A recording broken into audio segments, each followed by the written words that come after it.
Death itself is nothing to fear. If there are gods, they will take care of you. If there are no gods, or if they have nothing to do with human affairs, what difference does it make? Live as best you can, regardless. The Meditations, An Emperor's Guide to Mastery, by Marcus Aurelius. Rendered in contemporary language by Sam Tarode. Book 2. Begin each morning by saying to yourself, "Today I will meet people who are nosy, ungrateful, arrogant, deceitful, envious, and unsocial. They cannot help it. They are ignorant of the difference between good and bad. But I, who know the difference, also know that I share the same human nature with them. I cannot be angry with my fellow humans. We were made to work together, like pairs of hands, feet, eyelids, or rows of teeth. To hate each other is against the laws of nature. No one can hurt me but myself, for no one else can make me forsake the good and embrace the bad.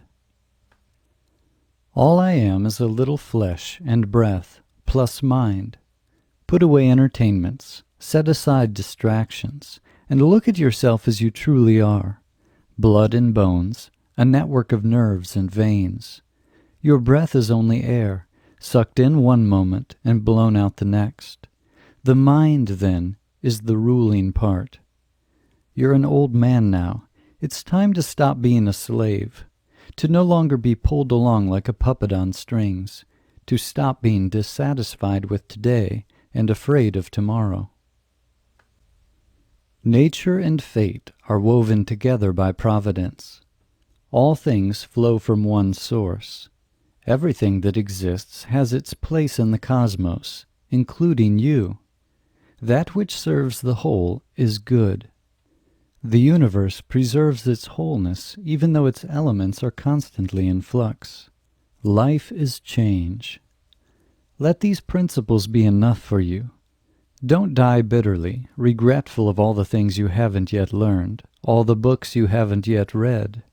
Die serenely and content, with a heart full of gratitude. Remember how long you've put off truly living your principles. Remember how many opportunities you've squandered. Look at the universe of which you are a part. Realize that you exist within its constant flux, that your days are numbered, and that if you don't clear the clouds from your mind now, you may never have another chance. Every moment, focus your attention and perform the task at hand with simplicity, efficiency, and dignity. Fill your mind with thoughts of love, freedom, and justice, leaving no room for negative and destructive thoughts.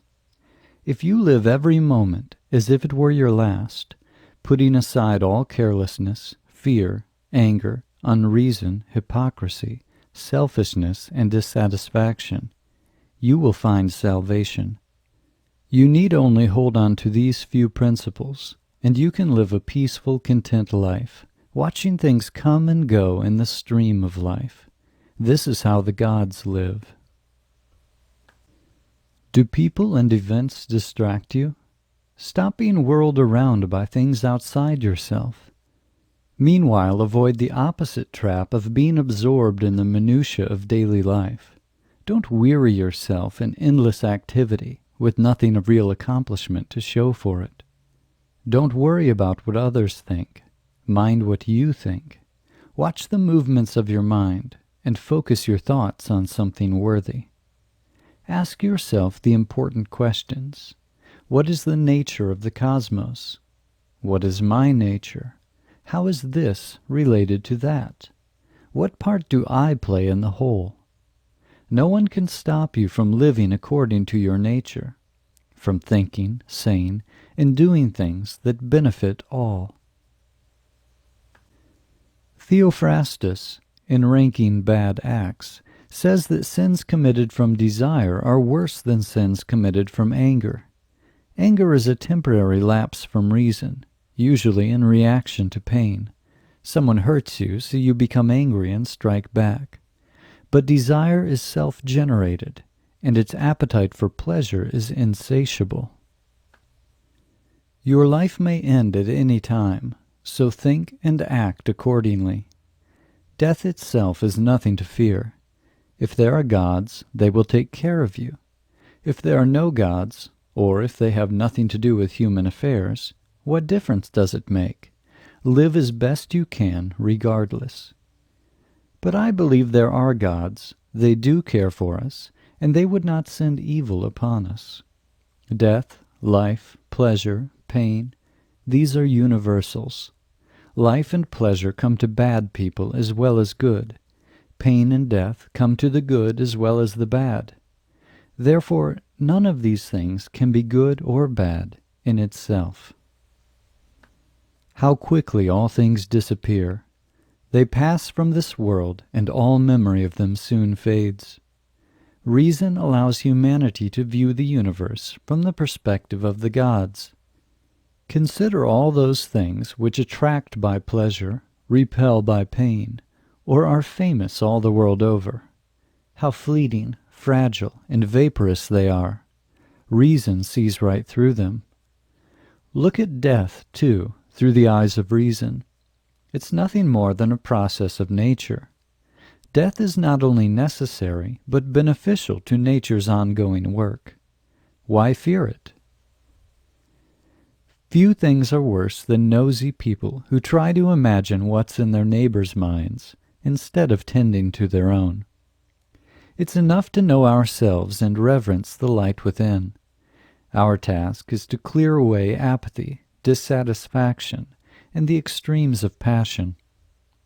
We should reverence our inner light, reason, because it is a gift from the gods.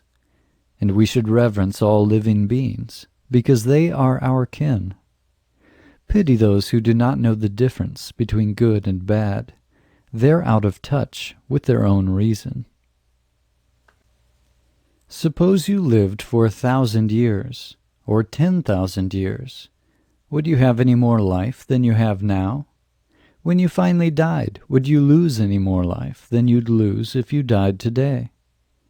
This present moment is all the life we ever have. The longest life and the shortest converge on this same point. No matter how many years stretch behind or in front of us, the present moment remains the same. The person who lives shortest owns the exact same amount of life as the one who lives longest. For the present is all we have and all we can lose. When we die, we don't lose the past or the future. We never owned them. Eternity revolves like a wheel, with its circumference touching a still point, the present moment. Whether you stay at that point for 100 years, 1,000, or infinitely, you will only see the same cycles repeating themselves. Remember the words of Monimus the Cynic, "Everything is opinion." This principle is not only true, but beneficial, if you know how to use it. When human nature rebels against Mother Nature, humanity becomes a cancer upon the earth. The natures of all things are nested within nature as a whole. When you reject what life gives you, you place yourself in opposition to nature, including your own nature, and so harm yourself. When you turn away from another person, or rush towards them with violence, you harm yourself. When you surrender your nature to pleasure or pain, you harm yourself. When you do anything insincere, half-hearted, or thoughtless, you harm yourself. Even the smallest action should be performed with a goal in mind. Your assignment as a human being is to follow reason and the laws of nature. Life is a pilgrimage and a struggle. All we have of time is a moment. The universe is in constant flux. Our bodies are fragile. Our senses grasp so little. Our souls are a mist. The future is a fog, and fame is fleeting. The physical world is an ever-flowing stream, and the spiritual is an elusive vapor. Neither can be grasped and held. What can guide us? Only one thing, philosophy. Philosophy consists in keeping your inner spirit free, undisturbed, above pain and pleasure, acting with purpose in line with principle, embracing all that happens as coming from the same source that gave you life, and accepting death as nothing more than a reconfiguration of the elements and particles that make up all things. In other words, living according to nature.